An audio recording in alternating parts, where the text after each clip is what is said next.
Hi everyone, welcome to HubShots episode 141. We talk about HubSpot enterprise marketing and sales features and some Google Ads opportunities.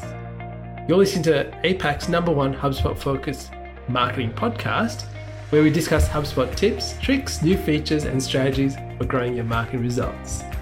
We hope you enjoy the podcast as much as HubSpot's CEO, Brian Halligan, does. Thanks for creating this podcast. It's awesome. I listen to it on the weekends and I really enjoy it. My name is Ian Jacob from Search and Be Found, and with me is my co-host Craig Bailey from XEN Systems. How are you, Craig? Oh, look, I'm great, and just got hand gestures ahoy here. You know what? We're looking at these HubSpot product update videos. Yes. Gee, they're good, but they've obviously had the media training. We're trying to learn from them. Correct. And it's all in the hands. It's all in the hands, Craig. It's all in the hand gestures and managing those and keeping them under control, which we do well, particularly on this podcast, I have to say. That's right. So if you watch the video of us next time, just remember the hand gestures. It's all in the hands. Okay, on to our inbound thought of the week, Craig. Or thoughts of the week. Yes, thoughts. There is. So firstly, some listener feedback. Yes, and thank you to Chris. Thanks to Chris Higgins for his tweet telling us he was listening. He was catching up on a whole bunch of episodes, and we obviously put him to sleep. And we put him to sleep, so I joked with him on Twitter about that. And folks, added feature I think I was suggesting of the show, if you are having trouble getting to sleep, then just put in the earbuds and dial up the HubShots. We'll take care of that for you. But no, look, we do appreciate the shout out, so thanks, Chris. All right, now we're going to talk about personas, Craig, and why they're fluid. And no one I've heard talks about this. So give me a little background. And this is something that you were discussing while you were working with a customer this week, right? Yeah, working with a client. And I guess sometimes you take things for granted and then you realize actually most people don't. So one of them is that personas are fluid, and that is someone can change personas over time and usually will, right? But there seems to be this understanding that once you're in a persona, you're always in a persona. And I was like, oh, no, that's not the case at all. And once we freed that up, it was okay. So I'll give you an example. This is in the health sector. And so you might have a persona, which is people 25 to 35 who are overweight. Let's say that's a persona or part of a persona, right? Then, well, all you've got to do is age, which most of us do, I think, get older, or lose weight, which is actually one of the goals that this company is trying to target. And they've moved out of that persona. So that's kind of like, in fact, someone moving out of that persona is a good thing. That's a win in terms of this particular client's products. So I just wanted to highlight that to people. And this is the other thing that we often run into with clients. They're like, oh, I've got to set my personas now. They can't change. Once they're set in stone. We're like, no, you can change them as you learn more information or targeting and feedback. Of course, you're going to change your personas, but not only can you change your personas, but people will move in and out of them. And that's a good thing and a normal thing, I would have thought. So just putting that out there in case, you're grappling with that, or it's limiting your personas. Often it can be limiting it, and we want to free that up. Correct. And another thing to note, and I think I've talked about this before, is having the non-persona in there as well. So people that you don't want to talk to and being able to filter them out. All right. And on to this third item, inbound thought of the week, Craig. Our community thought of the week, which is just that the Sydney Hug is on the 21st of November. Now, we're recording this on the 7th of November. So 2 weeks to go, and we're already pretty full, actually. Yeah, it is limited. That's right. Always wanted to say that. Limited seats. No, we do actually have a cap on the night. So it is the final hug of the year. It is, yeah. So now, for people that don't know how to hug, it's the HubSpot user group that we run with other partners here in Sydney. And we'd love to see some of you there because it's a great way to build relationships and build community with other people that are using HubSpot and are also in the journey of marketing their businesses. That's right. And look, HubSpot run these all around the globe. They're in every country, or not every country, but they're in tons of countries around the world. So wherever you are listening to this, look out for a local HubSpot user group. Absolutely. Go along. There, you learn a ton of stuff and meet a ton of great people. All right, Craig, on to our HubSpot marketing feature of the week. And this is a lot to do with all the enterprise marketing features that have been rolled out. And there's quite a bit in here. So let's highlight a few. Yes. And just to go back a step and preface this, because enterprise has been a big focus of HubSpot this year. In fact, you could say in previous years, their starter or the free editions was a big focus. And this year it's at the other end of the spectrum, which is enterprise. So to people that don't have enterprise, this might be, making you envious if nothing else. But I think it is worth knowing where the product's going, because even as your company grows, you might only be on starter now, or then you're in pro, and then in the future, it's good to know these tools or what features are available, and maybe that's something you want to grow into. But yeah, we're going to talk about some of their content, I guess, management side of the marketing. So one is content partitioning, and another is their brand domains. Yes, and a lot of this is to do with hosting multiple domains on a single portal. So one thing you could not do before, if you hosted, say you had 3 brands that you hosted on your HubSpot portal, you could actually not filter out the traffic and know which URL was getting what traffic. So a lot of that's been resolved now. Yeah, it is. So they've added filters, and this is for blog posts, for landing pages and web pages. So that's quite nice. I will say, so this relates to brand domains that are hosted on HubSpot. And you might think, oh, why wouldn't they be? Well, for example, let's say you run a WordPress site and you have the HubSpot script on there. You can't really create a brand domain for that, even though it's on another site, and then you can't filter that out in reports. Unfortunately, because I know they're collecting the data. I think they would be able to allow it. But yeah, you can't do that kind of there's no way of doing that at a brand domain level. Yes. In some of the analytics reports, you can do analytics views. But even there, they're having trouble. Well, I'm having trouble because I've been testing that just with some of the criteria filtering. Yep. They can't filter out at domain level. So they're kind of just all rolled into one. But look, the brand domain, certainly if you've got all your stuff on HubSpot, this is beautiful. Yes, it's exactly what we've been after for ages. So, yeah, really nice feature of enterprise. That's right. Now, another thing is the content partitioning of pages, landing pages, and blogs. So this is a perfect example of where you might have people in 2 organizations that don't see what the other organization is doing. So I have a customer that has a health division, and then they have a other finance division that services different types of clients. And what they're able to do is they're able to actually partition that. So the people in the health division can actually look at particular clients and also look at the blog posts and so on that go with it. Why this is important, because they seem to be, from what I understood sitting with one of them this week, is that they're 2 very different businesses, and then the way they operate and how they interact with clients. So it was a really good insight into how this would work for them. Yeah, look, I think it's good. Last episode, we talked about setting up users and teams, and we also touched on contacts there. So there is that team. So what you can control is access to contacts. So we covered that last episode, and you can kind of say this user has access to whatever the team's got access to. This episode, we're talking about, as you just mentioned, blogs, landing pages and web pages. You can lock them down to teams. What we haven't covered yet, and what's not available yet, but I'm assuming it's rolling out soon, is access to emails. And then, of course, there's going to be workflows, CTAs, Correct. And a whole bunch of other things. I would assume social accounts, all that kind of stuff will come into being limited to teams as well. And that's going to be a good thing. One other thing to mention about this, though, is you can turn it on and off. Just because you've set up Teams and it's now available, you still actually have to enable it in settings. You actually have to go into your Teams and Users area and say, yes, I am going to set up content partitioning. Okay. And then the final thing to remember is if you're a super admin, of course, it doesn't apply. You have access to everything. So just something to keep in mind. If you think you've got super admin users and you're going to content partition them into certain teams, that's not going to work, obviously. Yep. All right. Another thing that we found that's really great is the membership options for pages. And this is the ability to create a password protected page or content areas that people can actually access. Yeah, that's right. So you can password protect pages, kind of like a global password, and then anyone that's got the password can access it. But they've got this new option, which is list protected. Correct. So if someone's in a particular smart list, you can say they have access to it, which is great. You can have a list for customers or a list for, opportunities or things like that. Yeah. I think it's really nice. And the way they handle it, which is still could do some refinement, is when people are added to that list and given access, they get sent a password setup process. You can't actually edit that. You can't brand it or anything yourself, which is perhaps something that will come in time. But it's still a very nice process, goes through, lets them sign up, and then they have access. I really like that idea of it being list-based. It kind of brings it on par with I remember some of the WordPress membership sites and things, how we've managed that. Yeah.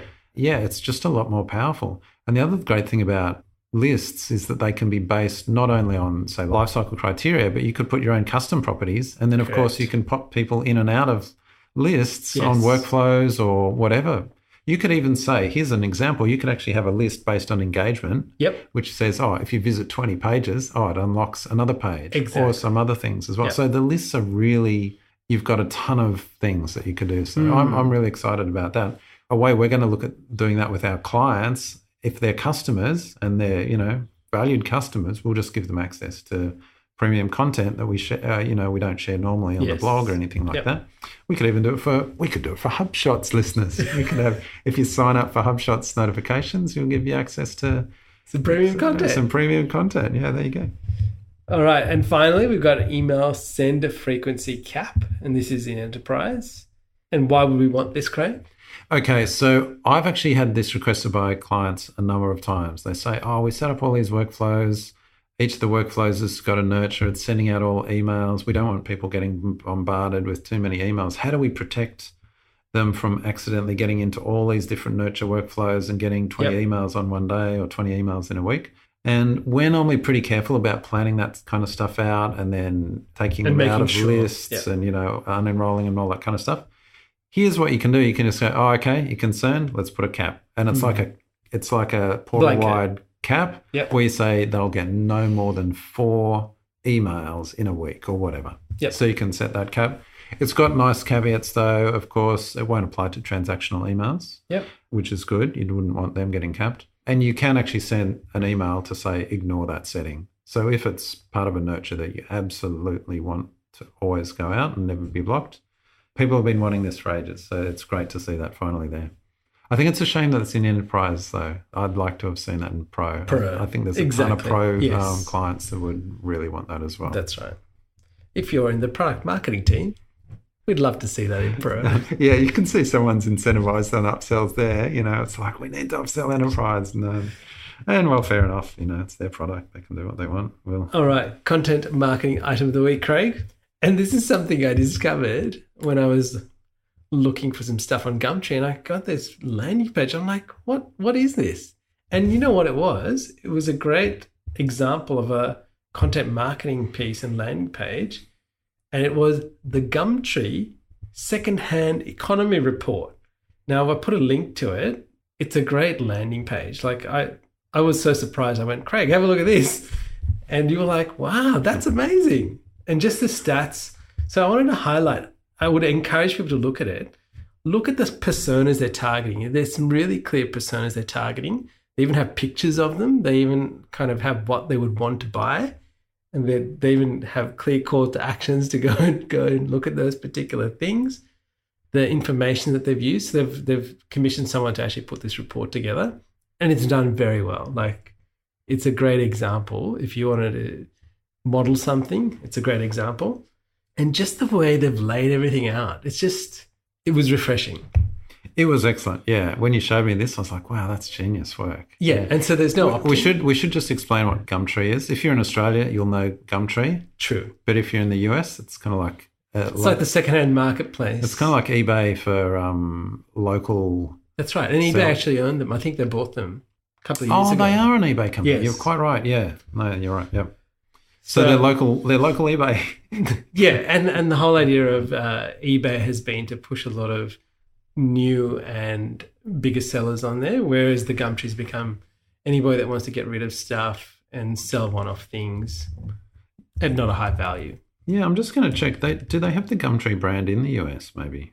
Oh, I think they do. Oh, okay. There we go. So I thought it was an Australian-only thing because Gumtree being... an Aussie. It sounds like a gum tree, doesn't it? There you go. The koala's up the gum tree. All right, on to something serious, the marketing tip of the week, Craig. All right, so last episode we were looking at, I forget what it was, but we said, we must look at Google Ads search with remarketing overlaid. Correct. And we said, Ian, you'll talk about it. So I shall. So here I am going to talk about it. Now, why I'm going to talk about this is because I find many people don't actually do it on accounts that I've looked at. So there's going to be 2 things here, and I'm going to share. The first one is adding a remarketing list in your search ads. Now, this wasn't possible probably like 2 years ago.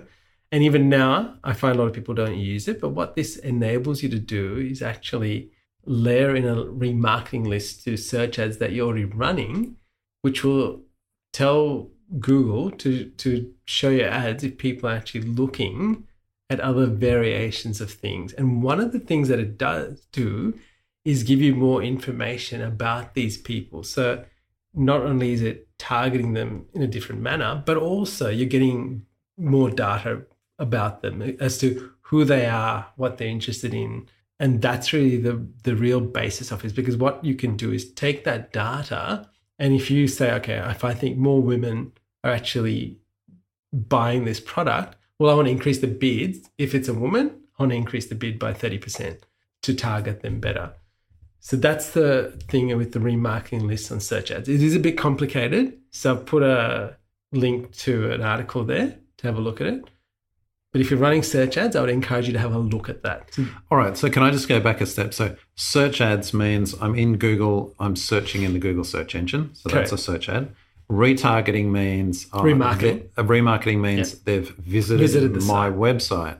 And now you're saying, well, if they're in the Google search, putting in a query to search for, and Google knows that they have visited your site, combine those two to do some extra things. Correct. And so this is great for competitors, right? Right. So they've been to your site, but now they're searching for competitors.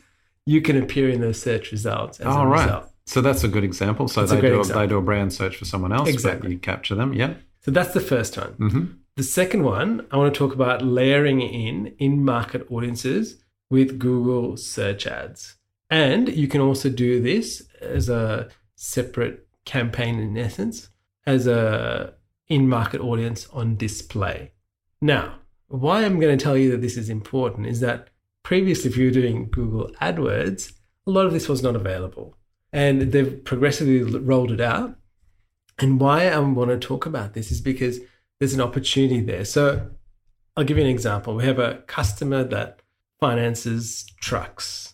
So we run a lot of ads to get people to inquire about finance when they're looking for trucks, semi-trailers, and so on. One thing we found was the quality of customer was okay, not great, right?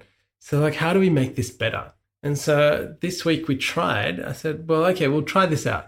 We've got nothing to lose, right? I'll try in-market audience that are people looking for utes, trucks, and I want to show them the ad. So I wanted to show them particular product features that our customer was offering. And what we ended up finding out that we were getting a better quality of customer because they were in the market already searching for this particular vehicle. And then the ad that we were running, which was a display ad, was showing in there. So that's how we kind of layered this in. So basically, you were targeting people that had purchase intent in a Correct. sense. So just take a step back, explain what in-market means, an in-market audience. So that we've got marketing managers listening to this and going, okay, I know what Google ads are. What's in-market audiences? Let me give you a very clear in-market description.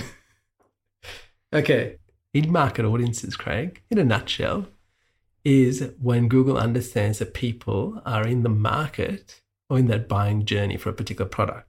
So it looks at their search history and what they're looking for and basically puts them into one of these buckets. Now, there are not buckets for everything. There's a lot of buckets for automotive. There is ones for gyms and fitness. And there are a whole bunch of I think there's 1,800 different. There's a lot of home and garden ones Correct. And things like that, yeah. So it doesn't fit everything. And like I was talking to you before, you can see there are certain things that you might want to target that may not actually have any bearing about what you want to do. And then I said, well, hang on.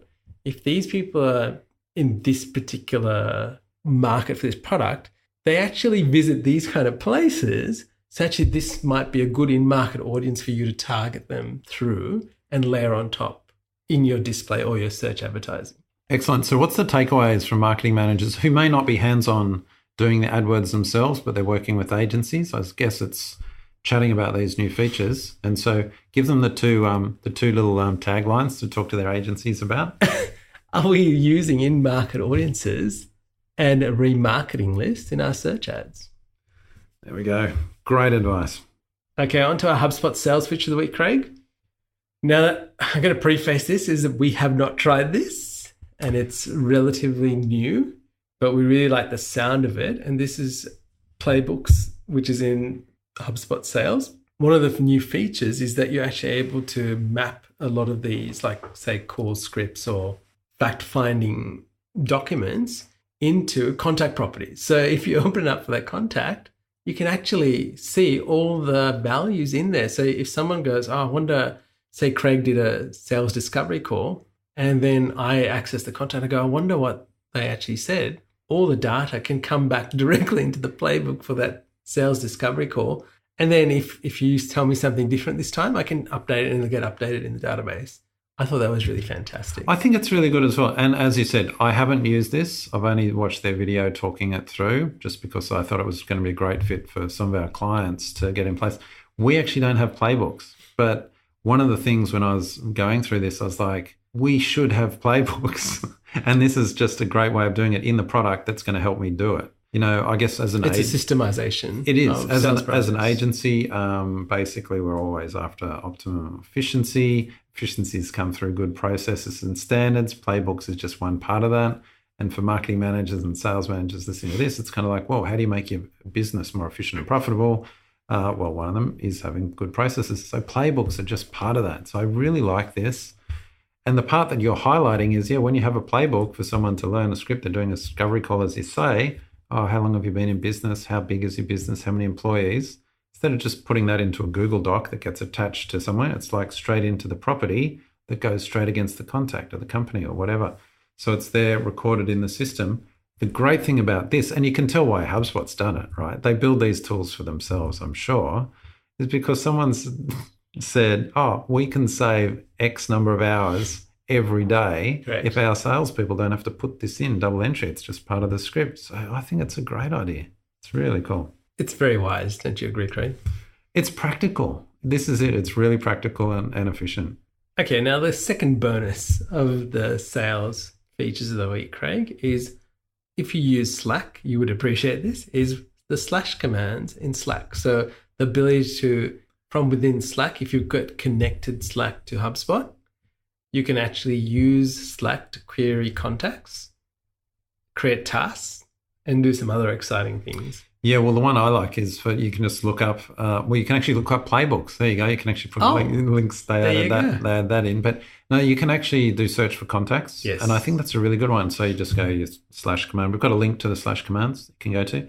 Put in the slash command and then contact name, bang. Oh, did you mean any of these? Yep, that one, bang. And it puts it in the Slack channel. Yes. So for everyone else in their channel, I can click through. I can go straight to that contact. I think that's really cool. You know what we should have? We should have a Slack tip of the week because basically, what do you run your business on?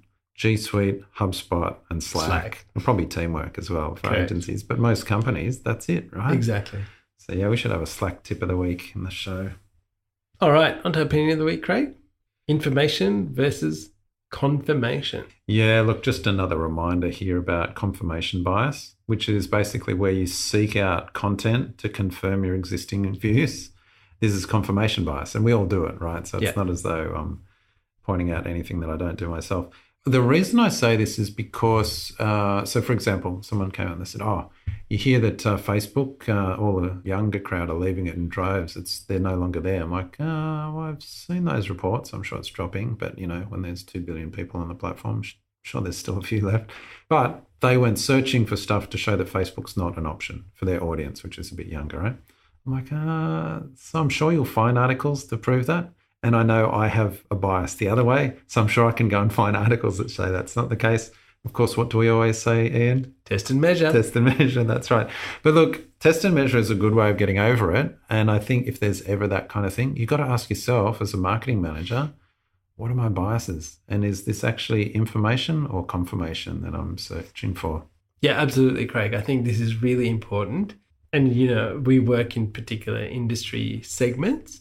And what's true for one customer that might be technically in the same industry segment is not true for the other customer that is in a similar space. So I would really encourage people always test and measure and validate your assumptions to make sure that you're getting the best possible result.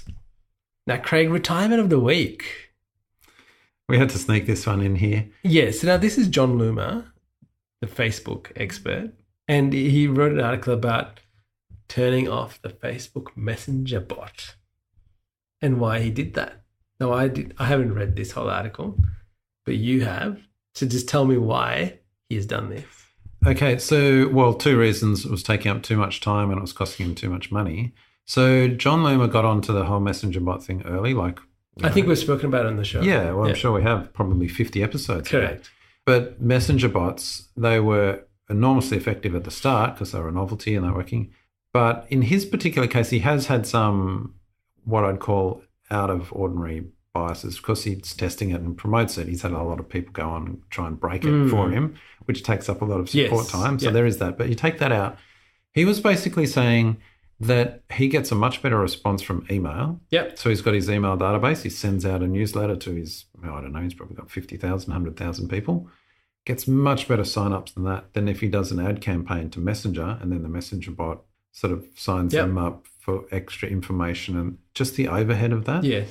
So I thought it was really interesting. I think it's worth marketing managers going into this because you know how there's a window of opportunity for everything? It's almost like some of these bots. And we were saying this last episode. There's an opportunity for good bots, but everyone's got bots now and it's becoming a really bad experience. You know, marketers ruin everything. But here's a case where John Loomer's gone, and it's basically a post of common sense where he takes through and he said, well, he's tested this stuff and it's just not viable anymore. So he's turning it off. And I think that's great. You know, there's going to be, you know how there's like the trend 2017-18 was the trend of bots. It's almost like 2019-20 will be turning it off, you know.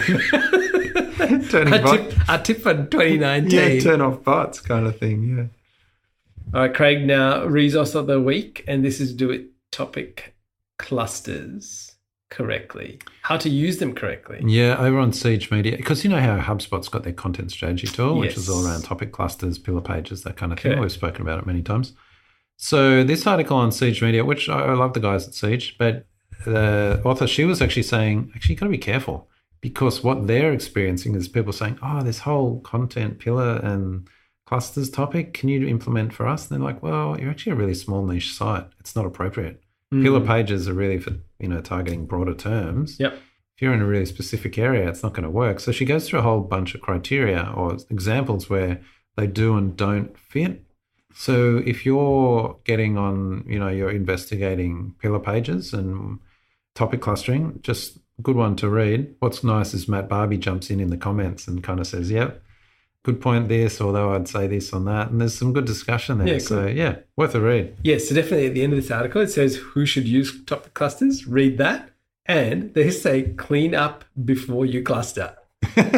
So it's really, really good. And I've heard in a few podcast episodes that I've been listening to, people talking about regularly reviewing your content and doing that on a quarterly or a half-yearly basis and being diligent about it, just like how you would look at your statistics. You know what? I better do that.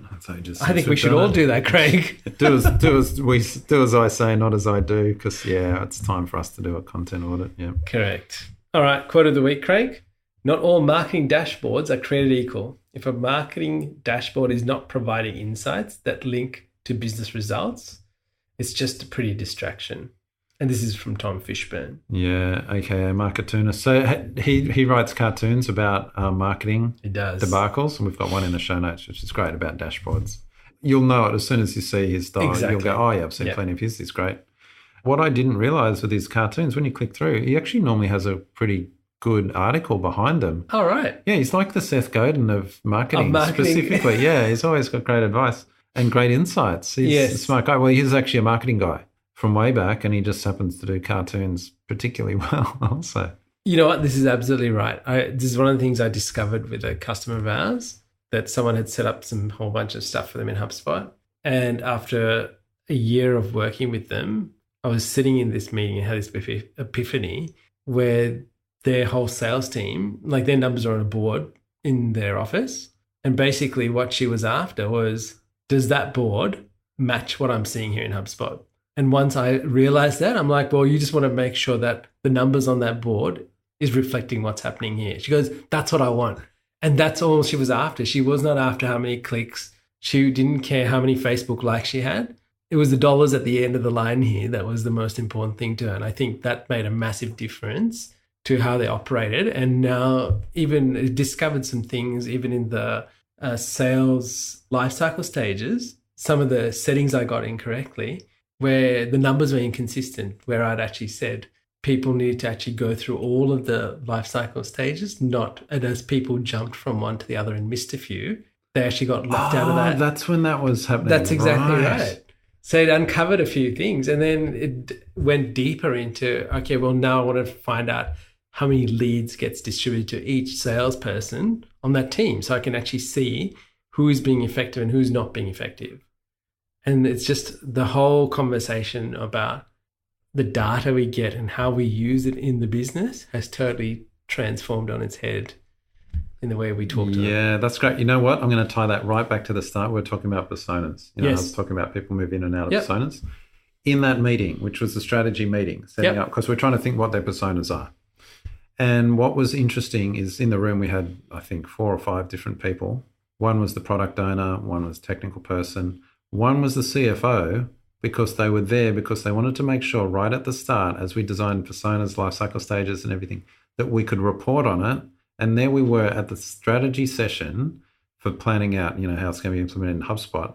And one of the key things we're looking at right at the start is what are the reports and the dashboards that we need at the end, because we don't want to kind of get 2/3 of the way through and then find, we can't even report on this because we had some obscure, personas or some weird custom properties, that kind of thing. So it's absolutely right, and this dashboard has to reflect the business, but not only reflect what actually is happening, but in a way that actually shows them meaningful, where they're going, actually give them insight into where the company growth is. Absolutely, Craig. All right, we've got some bonus links of the week from HubSpot Research and an interesting article on how to rank for the new position 0 with featured clips. Do you know what featured clips are? Yes. Oh, I didn't. I've only discovered them, and actually, what's been interesting? I've just been seeing some interesting way they've been displaying results on mobile with the URLs right at the top. Oh, Have right. you noticed that? No, I hadn't seen that. So it was on for like a week for me, and then it disappeared. It's back to normal. Yeah, okay. And I was like, that's a bit different. So it's just really interesting. And, this is, again, Matt Barbie at HubSpot talks about position 0 a lot and about optimizing for it. And here's another opportunity that we have. Yeah, well, so I'll just explain what featured clips are for listeners that may not know, because I wasn't aware of this. But featured snippets, we know, will have some text and usually an image as well for a search. It just appears above the search results. It's kind of like this featured box. Okay. Featured clips are a video to the same effect, and sometimes it'll just play the parts in the video that answer the question. So someone searches for a thing. Here's a video that answers it, but not just, bang, the whole watch the 20-minute video. It's like, here's 30 seconds in the middle. Prepared, yeah. So from YouTube, of course, not just any video, YouTube. And then this clip, so the HubSpot research goes in, it's like, well, how do you try and rank for that? And, well, one of the key factors, it's pretty simple at the moment, is make your video title exactly match the search query. So that kind of gets you in Google's radar. Older videos, I was saying, tend to get a bit of a boost, but something to be looking at. So if you've got a lot of video content, you might just want to tweak the titles to relate to common search terms to try and rank for those position 0 featured clips. There we go. Well, there ended the show, Craig. Well, listeners, we'd love you to rate, review, and leave us your feedback on Apple Podcasts, because it does help us. And if you'd like to listen to us while going to bed, that's also great too. But until episode 142, Craig. Catch you later, Ian. Hey there, thanks for listening to this episode of HubShots. For show notes and the latest HubSpot news and tips, please visit us at hubshots.com.